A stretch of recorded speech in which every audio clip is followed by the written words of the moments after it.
Neil Armstrong, Gene Cernan have both testified against commercial spaceflight and the way that you're developing it, and I wonder what you think of that. I was very sad to see that, because those guys are, yeah, those guys are heroes of mine, so it's really tough. I wish they would come and visit and see the hardware that we're doing here. And I think that would change their mind. They inspired you to do this, didn't they? Yes. And to see them casting stones in your direction. It's difficult. Did you expect them to cheer you on? Certainly hoping they would. What are you trying to prove to them? What I'm trying to do is to make a significant difference in spaceflight and help make spaceflight accessible to almost anyone. One of the most difficult choices I've ever faced in life was in 2008. I think I had maybe $30 million left, or $30 or $40 million left in 2008. I had two choices. I could put it all into one company, and then the other company would definitely die, or split it between the two companies. But if I split it between the two companies, then both might die. When you put your blood, sweat, and tears into creating something, or building something, it's like a child. And so it's like, which one am I going to let one starve to death? I couldn't bring myself to do it, so I split the money between the two. Fortunately, thank goodness, they both came through. What was your biggest failure, and how did it change you? Well, there's a ton of failures along the way, that's for sure. As I said, for SpaceX, the first 3 launches failed, and we were just barely able to scrape together enough parts and money to do the 4th launch. If that 4th launch had failed, we would have been dead. So multiple failures along the way. I tried very hard to get the right expertise in for SpaceX. I tried hard to find a great chief engineer for the rocket, but the good chief engineers wouldn't join, and the bad ones, well, there was no point in hiring them. So I ended up being chief engineer of the rocket. So if I could have found somebody better, then we would have maybe had less than 3 failures. That 3rd failure in a row, did you think, I need to pack this in? Never. Why not? I don't ever give up. So many people tried to talk me out of starting a rocket company. It was crazy. One good friend of mine collected a whole series of videos of rockets blowing up and made me watch those. He just didn't want me to lose all my money. We're doing these things that seem unlikely to succeed, and we've been fortunate, and at least thus far they have succeeded. Now is the time to take risk. You don't have kids. As you get older, your obligations increase. And once you have a family, you start taking risk not just for yourself, but for your family as well. It gets much harder to do things that might not work out. So now is the time to do that before you have those obligations. So I would encourage you to take risks now. Do something bold. You won't regret it. How did you figure you were going to start a car company and be successful at it? Well, I didn't really think Tesla would be successful. I thought we would most likely fail. But I thought that we at least could address the false perception that people had that an electric car had to be ugly and slow and boring like a golf cart. But you say you didn't expect the company to be successful, then why try? If something's important enough, you should try, even if the probable outcome is failure. Or how do you think about making a decision when everyone tells you this is a crazy idea? Or where do you get the internal strength to do that? Well, first of all, I'd say I actually think I feel fear quite strongly. So it's not as though I just have the absence of fear. I feel it quite strongly. But there are just times when something is important enough, you believe in it enough, that you do it in spite of the fear. I think about what technology solution is necessary in order to achieve the particular goal, and then try to make as much progress in that direction as possible. I think being a multi-planet species and being out there among the stars is important for the long-term survival of humanity, and that's one reason. But then the part that I find personally most motivating is that it creates a sense of adventure, and it makes people excited about the future. If you consider two futures, one where we are forever confined to Earth until eventually something terrible happens, or another future where we are out there on many planets, maybe even going beyond the solar system, I think that second version is incredibly exciting and inspiring, and there need to be reasons to get up in the morning. Life can't just be about solving problems. Otherwise, what's the point? There's got to be things that people find inspiring and make life worth living. When my brother and I were starting our first company, instead of getting an apartment, we just rented a small office and we slept on the couch. And we showered at the YMCA, and we're so hot up we had one computer, so the website was up during the day, and I was coding at night, 7 days a week, all the time. And I sort of briefly had a girlfriend in that period, and in order to be with me, she had to sleep in the office. So work hard, every waking hour. That's the thing I would say particularly if you're starting a company. Whatever area that you get into, given that even if you're the best, there's always a chance of failure. So I think it's important that you really like whatever you're doing. If you don't like it, life is too short.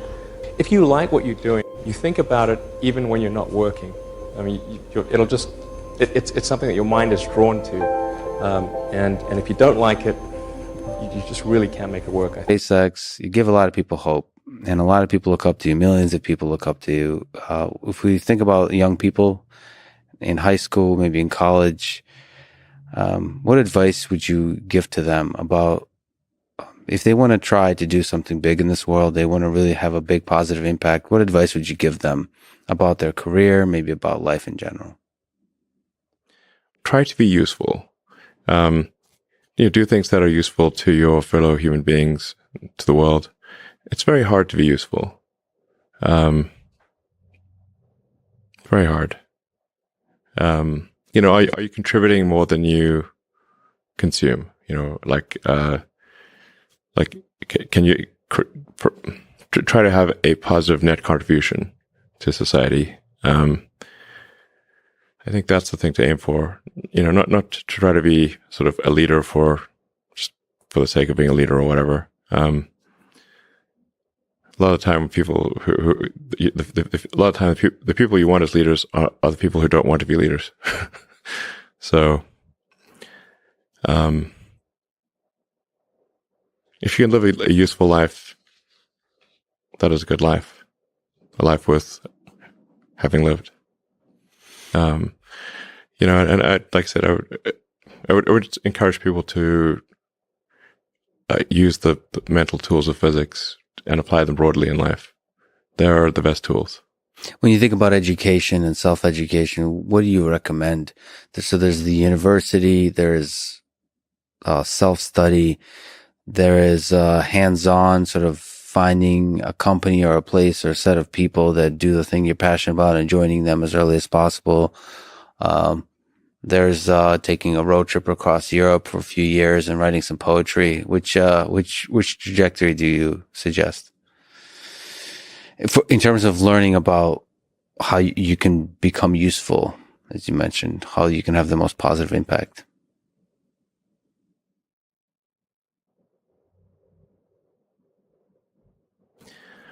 Well, I'd encourage people to read a lot of books. Just read, basically try to ingest as much information as you can, and try to also just develop a good general knowledge. So you at least have like a rough lay of the land of the knowledge landscape. Try to learn a little bit about a lot of things. Because you might not know what you're really interested in. How would you know what you're really interested in if you at least aren't doing a peripheral exploration of broadly of the knowledge landscape, and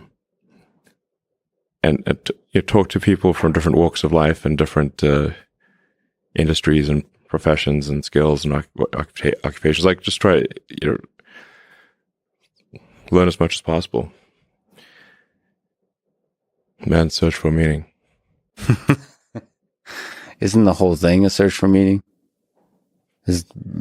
Yeah, what's the meaning of life and all, But just generally, like I said, I would encourage people to read broadly in many different subject areas, and then try to find something where there's an overlap of your talents and what you're interested in. So people may be good at something, or they may have skill at a particular thing, but they don't like doing it. Mm-hmm. So you want to try to find a thing where that's a good combination of the things that you're inherently good at, but you also like doing.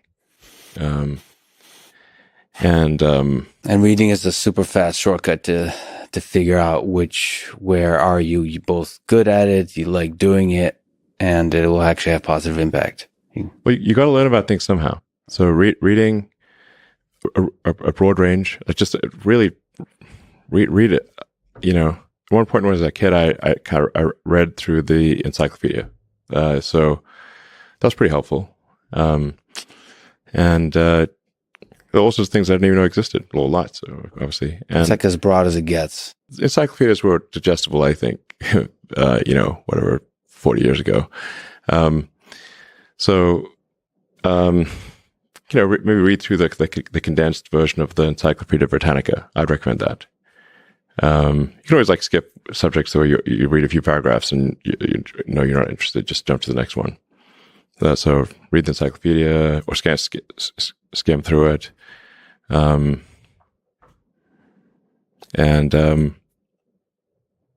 I put a lot of stock and certainly have a lot of respect for someone who puts in an honest day's work to do useful things.